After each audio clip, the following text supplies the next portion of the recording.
Konnichiwa. No, do you know what? I said to myself not to do that. I said, don't come on and say konnichiwa, but I can't help it. Konnichiwa. This is my first episode that's not in the chaos. It is not in the room full of cushions. I am in Japan. I'm in Tokyo right now. I was here for a brand trip. Red Bull brought me for like 4 days. I've extended. I'm supposed to be leaving tomorrow. And tell me why I woke up this morning. I woke up this morning at like 5 a.m. in physical pain, like as in I had knots in my stomach and I almost threw up at the thought of leaving. What does that mean? Basically, I am in Japan right now. I'm loving my life. It's made me realize that in terms of the places that I want to live, I'm very much a city girl. Don't get me wrong. Love beachiness, love jungleness, love the sea, love the ocean and that. But in terms of like work and where I feel the most productive and where I feel like I can live my life daily how I want to, city all the way. So I have thought about maybe doing a little stint here. Like, I don't know whether to like try out like 3 months and see what I think, and then go from there. I just feel like I'm over London. I've been in London for 7 years. Love it. Love my friends. Feel like I know everywhere. I know everyone. I go to all the events that I want to go to. Is it time to move on whilst I can, whilst I'm still in my 20s, to just go fuck it and move halfway across the world? Just to see what it's like. And if I don't like it, I can always come back. This is the thought process that I'm going through right now. I know my team are probably about to rip their hair out listening to this. Because it probably won't be ideal work-wise in terms of like brand work and social work. But I'd still be able to do this. So at least this proves that I'd still be able to do this, and I'd still be able to DJ, and I'd still be able to create content. I don't think it would necessarily be for UK brands anymore, but because I've got such a big UK audience, it might still work. I don't know. Basically, I'm just dumping my thoughts straight on here, but this episode is obviously about traveling. I am a big traveling babes. I love traveling. I love going to new places. I think I've been to 6 out of 7 continents. I will have been to 6 out of 7 continents. 7? Is there 7 or 8? 7 continents. I am smart. So I went to Australia in Bali in January. I've been to like Portugal, Mykonos, Montenegro, Italy ×2, Ibiza. They're all Europe. So obviously Asia, Australia, Europe. Might go to Brazil at the end of the year. 4. Asia. Well, I've already done Asia, but this is another Asian one. What's the other? Africa. I'm missing Africa actually, so 5. But I might do a quick trip to Morocco just to get 6 out of 7 continents. And I think next year or the year after, maybe 2026 or 2027, I'm trying to go 7 for 7 in terms of the traveling. I think that traveling like enriches the soul. And I think that in terms of me as a character, so like fashion and style wise, I feel like it elevates when you travel. Personality and culture enhances. Like I feel like everything is just more enhanced. And I feel like my position in the world is like, I don't know, I just feel a bit more educated. But don't get me wrong, I'm like not a backpacker. I'm not a backpacker, and I will not stay in a hostel. If I have to stay in a hostel, I'm staying at home, because my philosophy is if it's not nicer than my apartment, I'm not doing it. Like the place has to be nicer than my home for me to go to stay there, like this apartment. I mean, this hotel room, it's the view for me, which I'll show you. I was thinking about filming my podcast from there, but I don't know how people would feel about the background and the changes in the background and whatever. I basically have a gorgeous view, Tokyo Tower, which would be way more interesting than the backdrop of this. Should I change the backdrop? I can do what I want. It's my podcast, right? Coming to you live and direct from Tokyo Tower. This episode is about traveling. So yeah, as I was saying, you couldn't pay me to go in a hostel. I have to be in somewhere that is the equivalent to or nicer than my apartment. This room's kind of basic, but I think that the addition style is basic. I like the basicness. It brings my energy alive. And then obviously I've got a view of like Tokyo Tower. I am a big traveling babes. I want to try and tick off as many countries as I possibly can. I want to find out about as many cultures, as many different things, ways of being, like ways of living as possible, because I think it enriches my life.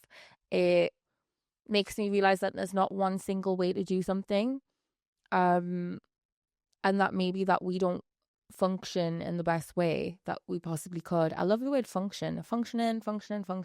Um, because there's better ways to do it. Like siestas, like some cultures take naps 2 p.m. in the day to like refresh their brain to get rid of the morning ag so that they're ready for the latter part of the day without taking any stress forward. And I love that and I kind of want to do that. But in London, that doesn't really exist. Currently in Tokyo, it is just a gorgeous place. Like the one thing that I would worry about being here for a prolonged period of time is loneliness. So I don't get me wrong, love solo travel. Like I do solo travel a lot. I went to Australia on my own. Granted, that was a brand trip, as that was with Google. I flew to Bali on my own. I go to loads of places on my own. Normally, there's someone else at the other side. If I moved here, there's only one other person that I know that I can think of off the top of my head that is here.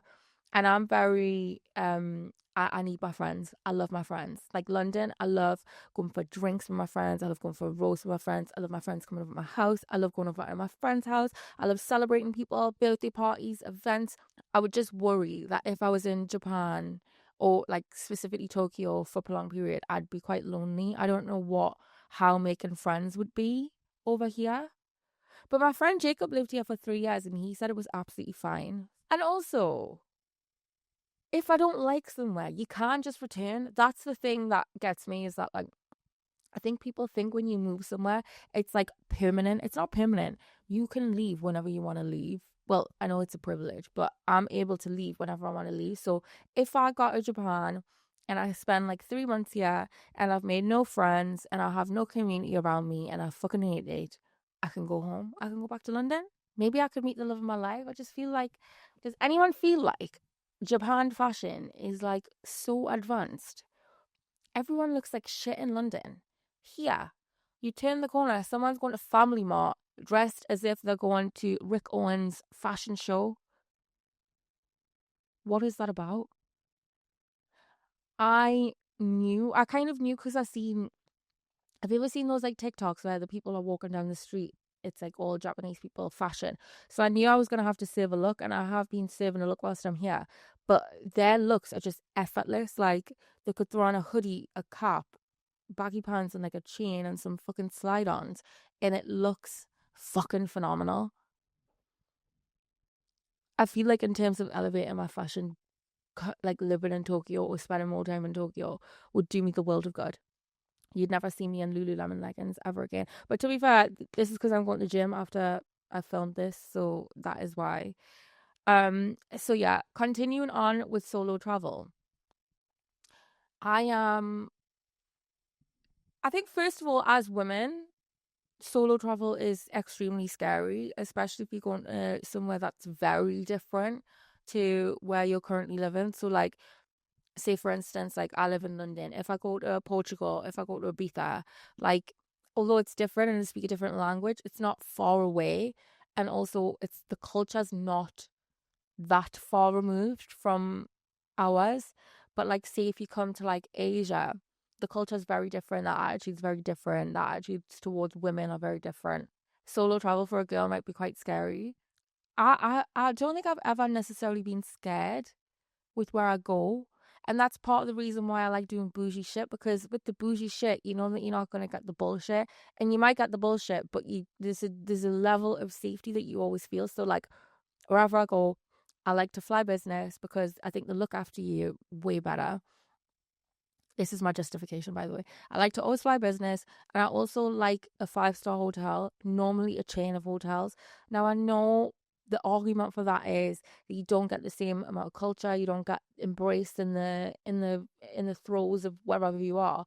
But I don't care. I'll go outside and I'll do that. Like for me, I'm a little neurodivergent brain. Having a nice, comfy, clean solitary like place to come back to is like invaluable after being overstimulated and socializing all day and maybe drinking. Coming back to a room that is like that just kind of matches your home does me the world of good mentally. Like I can have a restful sleep. I don't have to think. I don't have to worry. I know that I can call the concierge and like I don't know, find out different things. I do think there is a level of when you travel bougie style like I do of like disconnection. So I know that when my friends like backpack and go to hostels and stuff, they make such good friends and they make people to go out with, they meet people to go out with and all the rest of it. Like I think that it is a little bit harder to do that when like you're staying in the addition. Just because normally it's like couples or families or people on business. Like I don't think people stay here and they're ready to like party and have fun and make new friends. Like that's generally not what it is. I'd say that's probably one of the downfalls, but I'm actually quite good at making friends quickly. Sometimes, do you know what? Sometimes I'm not so confident with it. Like sometimes, like now when I'm in Japan, I kind of feel like, oh my God, I'd never be able to make friends. But when I don't think about it, I make friends pretty easily. Like the network that I have in London is like all brand new people that I met a friend of a friend or met at an event or met at work or met on a night out or that's like all my friends now. And so I literally have the receipts to prove that I can make friends, but I still am like, oh my God, what if I can't make any friends? And what if I don't know anyone? Like shit like that matters to me as well. Like I know that some people don't care. Like my friend that lives here currently, like he hasn't made that many friends that he's actually not that bothered. And I'm like, but how can you not be bothered? I also think that it is part of the fact that I'm in the creative industry. So my friend's a teacher. So he has like set hours and set things that he needs to do as a creative. Like, yes, I have things that I need to do, but like it's all on my terms and on my schedule. Like I don't have appointments to see someone. I don't have like a meeting to see someone. Like, I mean, I guess I do have that in London, but that's because I've created structure now because I've been there for so long. But if I came here, I'd kind of be on my own with everything. It's scary. I think I should do it, like fuck it. I'm 28. Like I have no ties, no relationship, no kids, no nothing. I've got enough money to do so. Why the fuck would I not just go for it? It's making us excited. No, the way that I was about to cry, right? So I was going to film this podcast last night and then I was just a bit tired and I thought, I'm not going to bring the vibes. But do you know what it is, right? I always think, oh my God, I've got so much funny shit to say. I press record on the camera and I'm not that fucking funny anymore. I need to do a study into that and I need to figure out how to get my personality out because I find myself so hilarious and then I come on this and I'm not that fucking funny. But I think I'm very informative. I think I give good advice and I think I'm being real, which is quite hard. It's way harder to be real and authentic than it is to be fucking funny. I do think I should do it. I would be solo dolo and I don't know anyone. Maybe after I put this out and I put the clips out, maybe I might know people in Tokyo that I don't know that live in Tokyo because I'm really bad at that. Like, I'll go to new countries, I'll post about it on TikTok, and my friend will be like, why the fuck did you not message me? And I'll be like, I forgot that you live there, babe. Completely forgot. Like, if I go to America and stuff, I always forget who I know in the world. This is really like a stream of consciousness, but that's exactly what I wanted this to be. This really feels like a fucking stream of consciousness. So yeah, I feel like there is a level of disconnection when you do bouge, but I think that there's a level of safety that I love to feel. Safety, community connection, number one things for me in life. It's essential for me to be functioning well as a human being to have those things. That's how I justify spending thousands of pounds on hotel rooms. But you know what? You know when I feel comfy, I just have a better time. When I feel comfy and I feel safe, I'm just having a much better time. And I don't know how much solo travel I will do from here on out. I am going to try and just bring my friends and family along with me because, yeah, solo travel is cool. Meeting new people is cool. Like, love being on my own. Love being on my own timeline, doing what I want to do. Like, that's great. But sharing the fucking memories with someone, oh, it's unbeatable. Like, it's unbeatable sharing the memory with someone. Like, getting to share, getting to do it with someone else. Like, I love that. And you know when I had this epiphany because like I've loved to like dabble in like all over the world without anyone. The one moment where I realized that I love being around people is I went to Universal Studios in Hollywood, and I've been to Universal Studios in Orlando like fucking 20 times or something. I used to go every year from when I think the first time I went I was like 10 months old. So I went like every year up until I was like I don't know what age. And obviously it was like big group family dynamics. So like my siblings, parents, cousins, aunties, grandparents, like a big trip going to theme parks. I fucking love that shit. When I went to Universal Studios in Orlando, no, when I went to Universal Studios in Hollywood by myself, had a great time, got all my merch, got my Yoshi hat, got like the merch for my friends and family, had a couple of bevies, went on the rides. It didn't hit the same. It did not hit the same being on my own. But I don't know, like, who goes to a theme park on their own. I'm quite a solo dolo babes. Like, obviously, this podcast is solo. I have no guests. But I'm quite all right, like, going to dinner by myself. I'm quite all right going to cinema by myself. But the theme park, I think, is where I draw the line. The theme park is a moment to be shared with other human beings. Kind of want to go to Universal Studios. I think it might be in Osaka, though. I might want to extend as well. I'm supposed to be leaving tomorrow. I think I said this already. But when I've looked at the flights, I could technically leave on Tuesday and not miss anything, or like just have to rearrange appointments. Because then it means that I could go to Nara to see the Bowen deer, the deer that bow when you give them biscuits. I could go to the Universal Studios. I could go to Disneyland. I could go to Kyoto and cut any spiritual and emotional ties that I have and go and be holy and blessed in the temple. Like, so yeah, I'm considering extending. And then it's also going to solidify whether I should stay here or not, because I'm in two minds about that still. But yeah, I think anyone that gets the opportunity to travel, just go for it. Like, I don't think that there's any cons to traveling. Is there any cons to traveling? Like, obviously, the money, the expenses, whatever. But if you're able to, in terms of money, I think it enriches your life in ways that you don't even realize. So, yeah, like I wouldn't say I go to these places and I expect anything, or that there's like a conscious thing in my mind that I know that I've been changed, but I just feel like I've been changed. Like it's like a subconscious thing. Like I'm just a different person when I come away from these places. I adopt maybe different attitudes, or I have a different way of thinking and a different perspective on things. So if you have the opportunity to fucking travel, do it. But don't be like me and do it properly and book the flights when you want to book the flights. The way that I started crying this morning needs to be studied. I was actually right. And I never ever want anyone to see me cry on social media. It's one of my non-negotiable rules. Like, I don't want anyone to see me fucking crying. And if I am crying, it's got to be crying with laughter, because I don't want to share any fucking intimate personal shit with the people on social media. But this morning, I honestly nearly set up the camera because I was fucking crying my eyes out at the thought of leaving. I don't know if I was just tired though, because now it's like 7:30 and I feel a bit better. I'm gonna go to the gym and eat. But I'm kind of happy. Like, whether I stay or whether I go, it makes, well, it does make a difference because I want to stay. But if I don't, I will absolutely be coming back. I might even come back January, February, because you can ski in Japan, which I didn't realize. And I love skiing, and I've never been skiing in Japan. So that might be a thing that I do in January or February. Is this episode just about me telling you my plans? I think the Gaelic should travel. I don't know whether there should be like, or if there is already, I might look into it, whether there's like Gaelic groups, like groups of girls that go on trips together. Because I also think one of the most important things about traveling with other people, and one of the reasons why I think solo travel works so well for me, even though I would prefer to be with other people, travel compatibility. Oh my God. I cannot go on holiday with someone that goes, well, it's just a room. Sorry. It's the room where all of my stuff, all of my belongings are.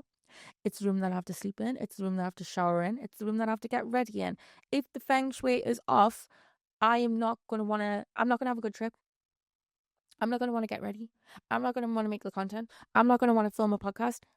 Like, I'm not going to want to. So I hate that it's a room. Like, yeah, when we're 18, it's a room. But like, I'm 28. If I have a bad bed, I'm gonna have a bad back. And if I have a bad back, I'm gonna be in a fucking bad mood. And if I'm in a bad mood, I'm gonna have a bad trip. Travel compatibility, it is essential. Like, you have to know you have to know who you're going away with. And I think travel compatibility can be make or break for friendships. It's that serious. Like, I have some friends I would never go on a trip with ever because it's just a room, or do you want to go to Benidorm, or do you want to like no. No, no, no, no, no, no, no, no. I don't want to do it. I don't want to backpack. I don't want to be in a hostel. It's not fun. It's not funny. It's not a joke to me. Being in a hostel and sharing a bathroom at my big age, I'm so sorry. I can't. Well, even when I was 18, I don't think I would have done that. I don't even like sharing my drink with people. I don't like sharing bottles with people. Like, so hostel vibes is just not, it's not the vibe for me. Also, budget wise, I'm a little bit lenient with budget wise because obviously, like, for me, where I'm at, I'm like, oh, there's no budget, which I know is completely unrealistic and probably what's the word? And probably not unreasonable, but unresponsible. It's quite no, not unresponsible, irresponsible. It's quite irresponsible of me. I'm quite lenient on the budget. If someone else sets the budget, I will try to stick to the budget. It sometimes does prove hard, especially with the hotels. I don't mind flying economy if it's less than 6 hours. If it's more than 6 hours, I like flying business. Yes, I'm going to sound like a snob. Do I care? No, I don't. I am a bit of a snob. I work very hard to get a business class flight. And I think that everyone should have business class flights. In fact, I don't even think economy should exist. I think everyone should have a lie flat bed. But yeah, if it's less than 6 hours, I can fly economy. I'm not bothered. If it's more than 6 hours, I like to be able to lie down. I like to be able to do my skincare. Like, I like to have proper. I like the shebang. But yeah, also I don't mind traveling economy if I'm with someone else. 9 times out of 10, if I am on my own, I'm going to be flying business because again, the level of safety, whatever. But if I'm with someone, we can have a kiki, we can have a drink, we can put the Nintendo Switch on, play some Mario, and before you know it, the flight's over. Like, the flight's fine, and I've got someone to rest my head, shoulder to rest my head on, so I don't mind. So budget's not a thing. Also, compatibility in terms of what do you want out of a holiday. I think I'm someone that's quite easy to be travel compatible with because I'm quite a laid back human. I can do 30,000 steps a day. I can do 30,000 steps a day and explore the city. I can lie on a sun lounger for like 24 hours and read a book and have a cocktail. I can hike a mountain. I can go surfing and go skiing. I can go. What else? What else does one do when they're on holiday? I can go shopping. Like, I'm someone. I'm that friend where it's the meme. It's like you could literally take me ice skating, take me gaming, take me to like rob a bank or whatever. Like, I'm that friend. You could take me anywhere. Like, I go to the opera, I go to the theater. Like, I'm someone that enjoys the arts of life, and I like doing anything. Like, I think because for me, it's about who I'm with and myself. I could have fun in a paper bag. Like, that's my kind of vibe. So I think I'm very easy to be travel compatible with. The only thing is, if you on the room sitch, that's the only thing. The budget sitch I can deal with. The room sitch, non-negotiable. If I hear the words it's just a room, the whole trip is cancelled. In fact, you're not my friend anymore. Fuck off. Get out my face. Get out my life. Me and you, we're not on the same wavelength. I'm so sorry. You have to go. But a lot of friendships don't make it out. Like, I've been on trips, not that I fell out with the person, but there's been other people on the trip who will never talk to each other ever again. I've brought people along on trips with me as like my plus one, and by the end of the trip, I'm thinking I'm never gonna see you again. I'm so sorry. I'm never gonna see you again. I feel like you really get to know someone when you're traveling with them. You see them under stress. You see them under pressure. You see them tired. You see them like you see all versions, and there's not really like a moment to decompress on your own. Like Ruby, for instance, shout out Ruby. Ruby's that friend that no, like people, some people might not know what she looks like, but you'll know who I'm talking about because I talk about her so much. We do holidays. Well, we want to try and do them every year. We went to Mexico last year for 2 weeks. There's not many people that I could spend 2 weeks with doing nothing, but me and her are very much similar vibes. We'll play the Switch. We want to drink. We want to relax. Like, no hiking was done. Barely any exercise was done. And it worked out perfectly. So I need to find people that I'm travel compatible with. Because I'm very type B. Like, I'll book the flights 24 hours before the actual flight. The hotel will probably get booked when I arrive. Like, this hotel, when did I book this? I booked this like 1 hour before I checked in. I remember when I was in Bali, I checked in at the Four Seasons. I just showed up at the Four Seasons. They're like, do you have a book? And I was like, no. Can I have a villa? And we're like, we'll see if one's available. I was like, I know one's available because I went to have a look online and it said I could book it. And they were like, yeah, that's fine. So that's how typey I am. I like to go with the flow and stuff. Where do I want to go next? Brazil. I think I'm going to go to Brazil next. I think I said that already. But I just want to experience lots of different things. And I think the more that I go to different places, the more I realize I don't think I'm suited for a British babes. I know I said Italian the last time I was in Italy. I said I think I'm an Italian babes. I think a Japanese babes, like an Asian babes, like an East Asian babes. The fits would go hard. The style would be elevated. The structure of the face is phenomenal. Like, I need to do an episode about relationships and dating because that's a whole fucking other story. That's a whole fucking shit show. One thing I do want to talk about. I'm gonna get real. I'm gonna get sad, and because I know that you love that shit when I do that. But you know when I travel, right? And like I'm in these fantastic hotels. I'm in a different city. It's gorgeous. It's like I'm so lucky. I got a business class flight. Like it's amazing. Sometimes, and I think this is the neurodivergency, sometimes I feel this deep sense of unfulfillment that, and I don't know why I feel like that. Like I have to like really journal about it. And then I get over it and then I'm like, oh my God, I'm so grateful. I'm so like glad to be here. Like it's lush. Like go out there, go and speak to people. But sometimes I get this like wave of unfulfillment, and I don't know if it's because right. I've been trying to figure it out because like I'm obsessed with figuring myself out. But I'm like, how can you sit in a 5-star hotel? Like it's like I'd rather cry in my Lamborghini vibes. I'm like, but why are you crying? You've got nothing to be upset about. So I'm sitting in like a 5-star hotel in like this amazing city across the country. Like it's exactly where I want to be. It's exactly what I want to do, and I just feel like a bit unfulfilled. I think it might be because again, community connections a big thing for me. I get a sense of loneliness when I'm not in close proximity to people. I used to really struggle with that in London, not so much now because I've got a whole fucking network of friends there. But when I'm not close in proximity to people and the time difference is mad, I get this like sense of loneliness, and I think that that's heightened when I'm on a brand trip. So like I was at the BC One World Final. That's why I'm in Tokyo, because Red Bull have brought me out here to come and watch the competition. I've created some content around it. Obviously, I've been vlogging it for YouTube.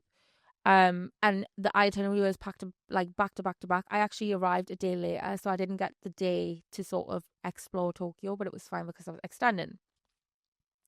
So when I arrived at like 8 a.m. on Friday, went straight to my hotel room, got ready, went straight out to like a lunch and a talk with some breakdancers. Then we went straight into shopping. Then we went straight into karaoke. And then bang, bang, bang, bang, bang. We went in a breakdancing camp. I tried breakdancing. We had a lunch. We did some shopping again. We went to like something on the evening. The next day it was the world final. So I think the fast paced nature of brand trips and also being around a whole new different bunch of people, which I kind of love doing, and I met some lush people on the trip. Um like some people that I'm probably going to stay friends with. I think after all the intensity of that, and like I put myself in these situations, but I also forget the need that I have to decompress and be on my own and have solitude and stuff. I think it's really important for me to do those things, because I don't have the opportunity to do that. When I get the opportunity to do that and I'm sat in the hotel room on my own and I don't have anything to do and there's no itinerary and there's like nobody to see and there's nobody to like be around, I start getting this like existential dread, when really I love being on my own. So I don't know why I feel like that. Like I think it's just the it's probably a lot of dopamine, ADHD and fucking dopamine. It's probably like a level of dopamine, and like coming back to like a balanced level is just doing something for me chemically in my body. I mean, not that I think like you need to figure it out when you're sad. I don't think that you need to figure it out, and that's definitely something that I need to work on. Like, it's okay to feel a bit anxious and to feel a bit sad. I just don't fucking like it, and I don't want to feel like that, and I don't like it. And I'm in fucking Japan, and I'm in a lush hotel, and I've got slay outfits, and I'm going shopping. I'm gonna have some sushi. I'm gonna drink some champagne. Why am I feeling anxious? I don't want to feel anxious, but then I think that feeling anxious and not wanting to feel anxious is a self-fulfilling prophecy where you will feel more anxious if you try to stop yourself from feeling anxious, which I'm trying to figure out as well. And I can't figure it out yet, but I'm trying my best to figure it out. But I will say that only lasted like a couple of hours in the day. So it wasn't that serious. But I thought in my lifetime, I don't want to feel one shred of fucking sadness. I want to be happy all the time. I want to be shaking my ass all the time. I want to be big fat slave, gorgeous, the house down boots. I want to be fucking lush. Do you know what I mean? Toxic trait. Anyways, let's get into some questions because I've run over again, and it doesn't matter because it's my fucking podcast, and I'll change the background. Take as long as I want to answer a question. So first thing is hostels have a bad rep for being dirty. It's not true. They're great for socializing. I don't know. Maybe there's a nice hostel. Is there a hostel where you can have a private bathroom and a private room? What is the actual difference of a hotel and a hostel? The main difference is that hostels offer budget-friendly communal living with shared rooms and common areas, whilst hotels provide private rooms with more amenities and services. Hostels are ideal for social, budget-conscious travelers who want to meet people, whereas hotels are better for those seeking privacy, comfort, and a more formal or luxurious experience. See, it's a difficult one because I mean, who doesn't love budget friendly? Like, even I love budget friendly. Like, I don't need budget friendly. Communal living, hate. Shared rooms, hate. Common areas, kind of cute. Hotels provide private rooms, love. More amenities, love. And services, love. Hostels are ideal for social, love social. I love, see, that's the thing. I think that's the one thing. She would create like a hotel group that's good for socializing. That is also budget friendly. That is also 5-star. Is that my next venture? It's not that I even think that they would be dirty. Like, I know that there are some hostels that are disgusting, but it's not that I think it would be dirty. I just think people are dirty and I don't want to be around people. Like, the way that people live. Like, some people don't shower every day. That blows my mind. And you want me to be in close proximity to those dusty people. Like, I can't. I can't do it. But then I'm quite like, you know, some people bring their own like bed sheets for the hotel because the bed sheets, like, you don't know what's gone on there. And I have to like not think about that because I'll start crashing out if I think about I've got like bed sheets, someone's been shagging on that bed. Disgusting. Talk to the locals. My favorite part about traveling solo is the friends I make along the way. Yeah, sometimes I think I need to push myself out there and speak more. I think, especially in Japan, I'm quite like, I don't like speaking the other person's language. Not out of like disrespect, like I will try. I just feel embarrassed because I know that I'll be butchering it. Because I butcher the English language in my own accent, and that is the only fucking language that I speak.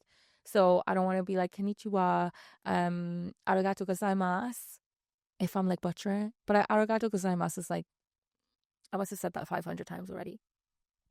I do like talking to the locals. So like when I've gone shopping, like I talk to everyone. I'm like, why is everyone dressed so well? Like, what do you do? Where do you live? How old are you? What's your name? Like, I love that chat. But I guess would I count as friends?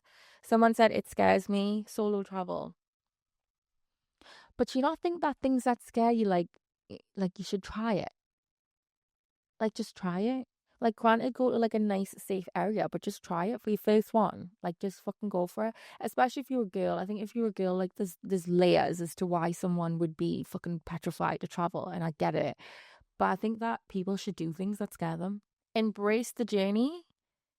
Yeah, I need to embrace the journey. I need to embrace the flight departure, the home. That's what I need to embrace, but I don't want to. I avoid that. I'm like little Kim, like trying to avoid me going home. It's actually quite interesting because I've got to a place in London. I will be honest. I've got to a place in London where the rest of the trips was, yeah, I've been like kind of looking forward to coming home. Japan is the one place that I mean, Italy, I could have stayed a little bit longer. Italy when I was with my family, Italy when I was with Prime Video. could have stayed longer. Portugal could have stayed longer because I like surfing. I could have stayed longer, but I wasn't like, I didn't have this guttural feeling in my stomach. Is that the word? That I want to stay, which is what I've got here, which is interesting. So I am trying to embrace the journey. Loads of sex on solo travel. I wouldn't know. Thanks for that insight. I don't know what that means. Mr. Talbuka, who's my tattoo artist, has said it's okay to not love traveling. I always have to agree. I think that, like, if you've been listening to the previous episodes, I think there's a theme, like a thinly veiled theme running through all of them. And that is like, you should live your life the way that you want to live it. So if you feel comfortable in your space, in the city that you live, in the life that you've set up, then that's great. And if you don't get the urge to travel, then you don't have to travel. Me, on the other hand, I want to experience everything. Like, I think in the last one I said I want to suck the juices out of life, and everyone's like, what the fuck does that even mean? I kind of want to see everything. I want to do everything. Um, that's probably a little bit toxic as well. Because I do wish, like, because I bet with Tal he's not bothered about traveling. I do wish that I wasn't like chasing after something, and I don't think I'm chasing after achievements. I'm chasing after experiences, and I think you can still get burnout from chasing experiences because I don't know, like I've experienced a lot this year, and I've been losing my mind. I find any woman that does it beyond brave. I'm just way too anxious to do it. Yeah, I think there's like it's quite a hard topic, solo traveling and women. There's so many instances where it's gone horribly wrong for women, but I just think that like you shouldn't wait for anyone to do things, and if you're waiting for someone, like we don't have time to wait. So if you have the opportunity to do something and nobody wants to come with you, do it on your own. And I guess that's probably my philosophy on traveling so far. It's not that I want to do it on my own. I would love to do it with other people, but nobody else wants to do it or nobody else can do it. And so I've had to do it on my own. And I do think I think that women that do the whole backpacking in hostels are so brave, because I think even I would be a bit like scared. But I don't know if that's just me being a privileged little bitch that I would be scared. At least I'm honest. Might tell a joke, but I'll never tell a lie.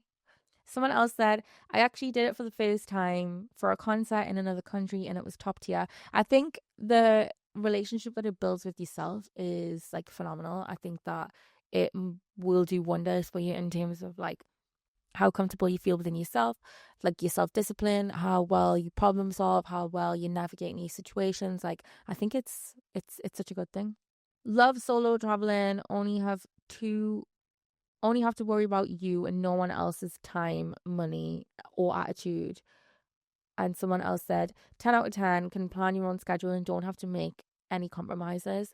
So I'm on the fence with this one because yes, I only have to worry about me. I don't have to worry about if I'm going too crazy on the budget, if the hotel's too spenny. Like, I don't have to worry about all those things. And like, you can create your own itinerary. But I'm quite a relaxed person. I mean, I've just said that before, but I'm quite a relaxed person. So, like, I don't mind about schedules, you know. I like a little sketch. I like not doing everything that I want to do. Like, I like immersing myself fully into like different things. So, like, okay, I might want to go and do the Mario Kart thing here on the road.